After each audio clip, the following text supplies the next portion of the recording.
Hi everyone, it's Tess from teachwithtess.com. Today I'm going to be talking to you about the new Wales English demo class for the 1v2 programme.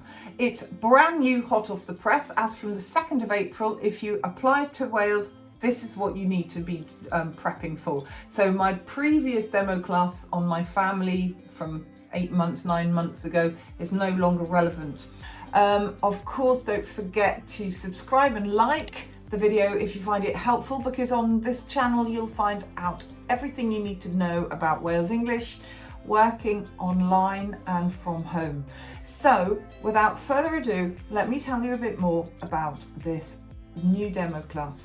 So first of all, it's aimed at a lower age group than the previous one, a younger even age group and a slightly lower level. So the first thing to know is that you'll be teaching students, the interviewer will be roughly 4 to 5 years old and will have very basic reading skills.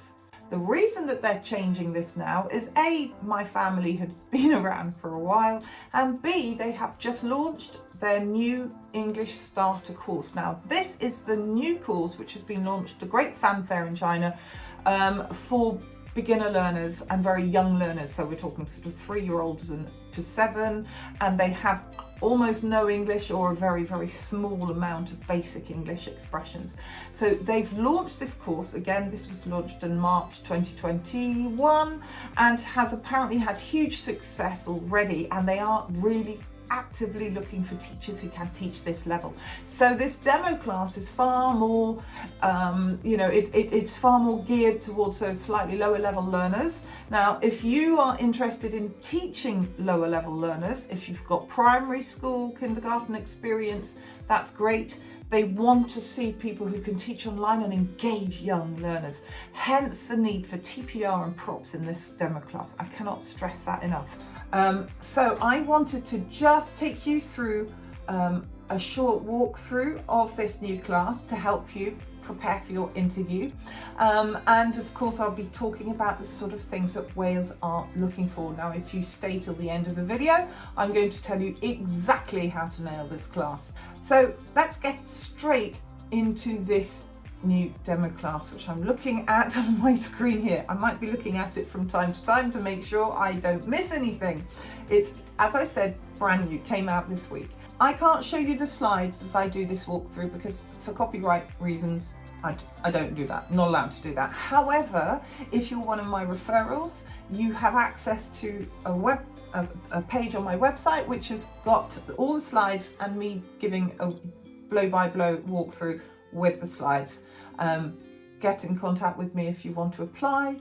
I can help you through the application process. Anyway, so this will be without slides, but I'm just going to tell you how I would personally teach each slide. What are the key differences? Well, number one, there are 6 slides in 10 minutes instead of 4. So there's a real change in this. The subject matter entirely different. This is taken with a bit of doctoring from GKA material that Wales currently uses. So it's quite nice. It's called The World of Animals. So it's a totally different subject, as I said. Now, the first slide, when you start your lesson, is 1 minute. I'm just looking. 1 minute long. Now, what I suggest you do, as you would do with any class, is to introduce yourself. So when you're asked to share your screen to teach the lesson on Zoom, I would start off by saying, "Hi, my name is Teacher Tess. What's your name?" And see what they say. Out they come. You could always ask, how old are you? But you don't need to do more than that, simply because it will go very quickly and 10 minutes is not long. So you can't do full-blown introductions and warm-up activities in a 10-minute demo class. And remember, you only have one student as such, whereas in general Wales has 2, so you can't do peer-to-peer activities in this. However, you could mention that you would do so if you before you teach your class. So I would start off by asking about the pictures. What can you see in the picture? and get them to talk. It's always good to elicit conversation, well, English from them, because A, it allows you to judge sort of level they're pitching at, but it also helps you to keep your teacher talk time down, because this is always very important. And then you can annotate the name of the book, A World of Animals, you know, and say, look, what is the name of our story? Or what is the title? See if they can read it. If they can, great. If they can't, they're not going to be reading very well throughout the whole lesson. So you know that in advance. So, A World of Animals. Can you say? That's great, well done. Make sure that you also tell your interviewer that the level that you're teaching is sort of 4-year-old, 5-year-old, with very basic reading skills, because then you help them know what level to pitch at and they're likely to ask you. Make sure you set an objective. So I would say, so today we're going to talk about animals and we will practice the letter. Oh, what letter's this? Do you know? See if they recognize it. If they do, great. So you've set an objective.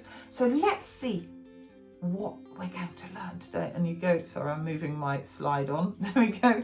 So slide 2 is all about sounds. So you need to teach or make sure they know the letter and the sound.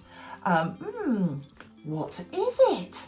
You can also annotate the letter on the screen, make sure they say it, use your TPR a lot. Remember, this is very important at this level. You can identify capitals or small, lowercase, big or small, whatever you want to call them. And what can you see in the picture? Tail. Get them to repeat with you. They might be able to do it themselves. This is one of the phonics slides, because this class is all about phonics and reading. You need to do the reading too. Anyway, so this is a 1-minute slide, very quick. Then you nip through. There are 3 pictures on this one. Look, what letter can you see? And they'll tell you. Now, you could tell the interviewer beforehand that you would get your student to annotate on the screen, but of course with Zoom they can't do that, so you have to do it for them. So I would circle them, you know, can you see the letter? Yes, I can. Circle, circle. And then what animals can you see? And you can either do a bit of TPL, you know, and then you've got another one. Quite hard to do a sea turtle, but never mind, maybe maybe we can think of something. But ask them what they can see. Again, this is a 1-minute slide. They're practicing saying the sound and reading the words. I apologise, I'm looking at my screen at the same time. Then the 3rd one is called Look and Say. So again, we've got these 3 pictures, but this time they need to complete them with the right sound. So, ooh, what sound do we need? And see what they say and get them to fill in the sound. Now, props, super important. I've got my little one, my owl, which would do very well for this class, because one of the words is tail. This happens to have a tail, which is great, but if you have any prop with a tail, you can use that. Props are great and very important at this level. You can always use your prop as a reward as well, because some people find that there's too many things, if there are too many things they're trying to do at the same time, i.e. annotate, because many of you have not needed to annotate before this class. So if you're spending too much time on your annotation, it can detract from teaching. So really practice annotation and use your prop. It can be your reward. Every time you do a great job, owl gives you a kiss, and that can be your reward, but make sure you have a secondary reward. So this is another 1-minute slide. You practice with the sounds, you get them to say the words. And then we go to the next slide, the 5th slide, sorry, I'm just counting, the 5th slide, and this is reading. There's quite a bit to read. Well, there are 4 sentences to read, and it's important they want you to get the interviewer to read, the student to read. So I would start off by reading the sentences, and then, oh, what can you see in the picture? Annotate the pictures. They'll tell you what they see. They may tell you what they see anyway.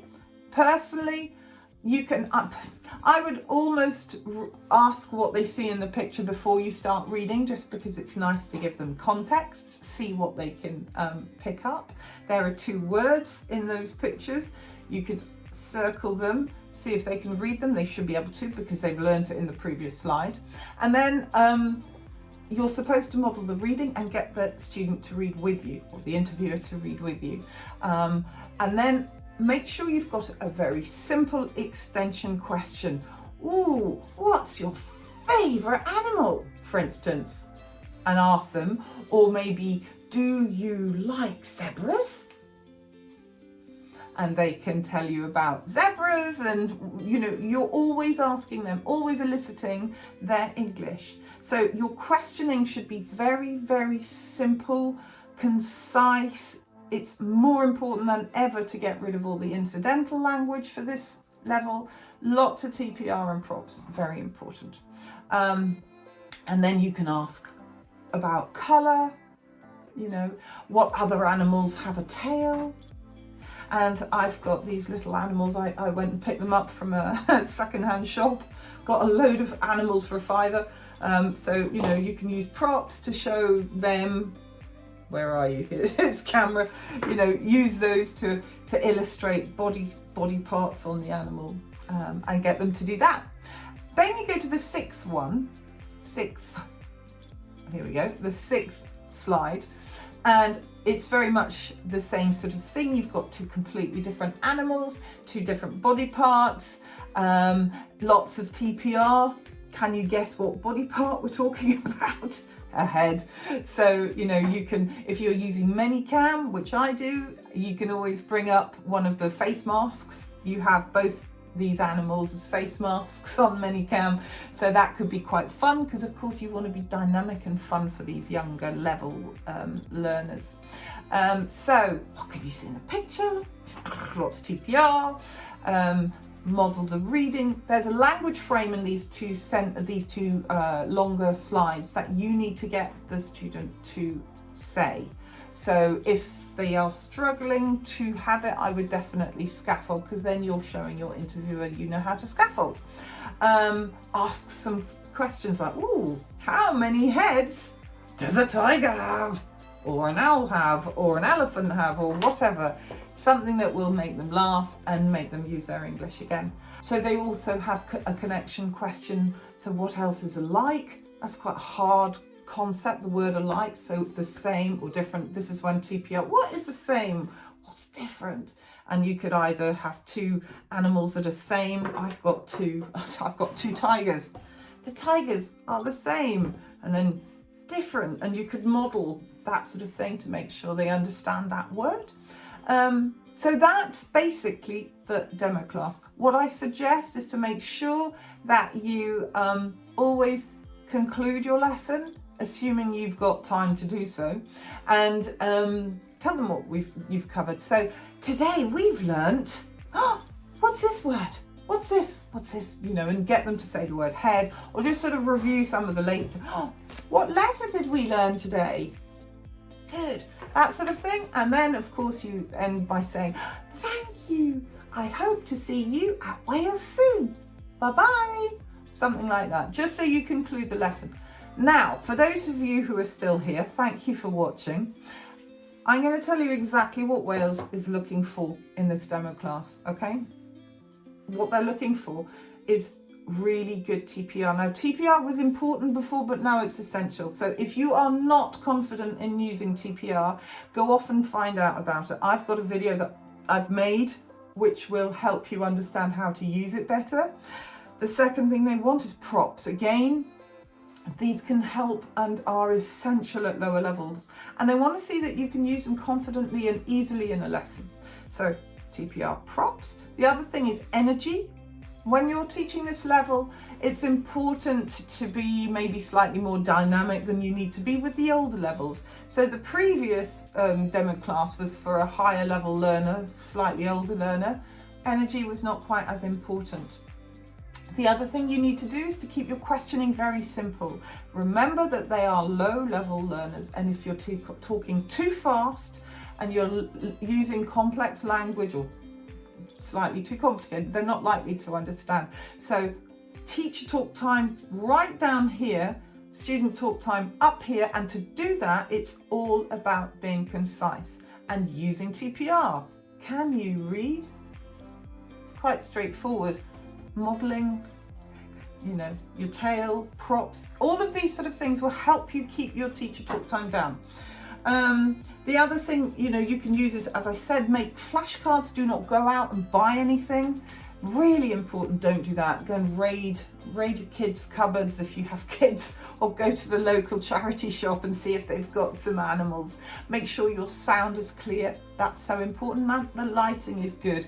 You have to be visible. Don't have lots of shadows. If you don't have headphones, that's okay. Just tell the interviewer that you will buy headphones with a microphone if you're successful in your interview. Check your internet speed. All these things are important. The other thing I want you to do is to go and watch my video on annotation, because you need to be super confident with your annotating in Zoom. It's not something that most people need to do, and you'll never use it again because Wales have their own platform. But if you're focusing on annotation too much during your demo class, you're not going to be teaching well. You're going to be, I've seen too many people going, and then they're losing it and pacing's off and all the rest of it. The last thing I wanted to say, is it the last? I think it is. The last thing I've been told by the hiring team in Wales is that timing is not that important. It's not as important, let's put it that way. So for instance, if you don't finish the slides, there are 6 of them. If you don't finish the slides in 10 minutes, it's not the end of the world. They're more interested in you demonstrating your ability to teach this level and just absolutely rocking your class. That's what they want to see. Try to hit the timing, but if you don't, it's not the end of the world. But if you have any questions, if you need anything at all, please get in touch with me. I coach referrals, and I offer a coaching service as well for non-referrals who just want to run through the class to make sure for you to make sure you've got the best possible opportunity of passing. So I wish you all the best, crossing fingers for you, and good luck for your interview.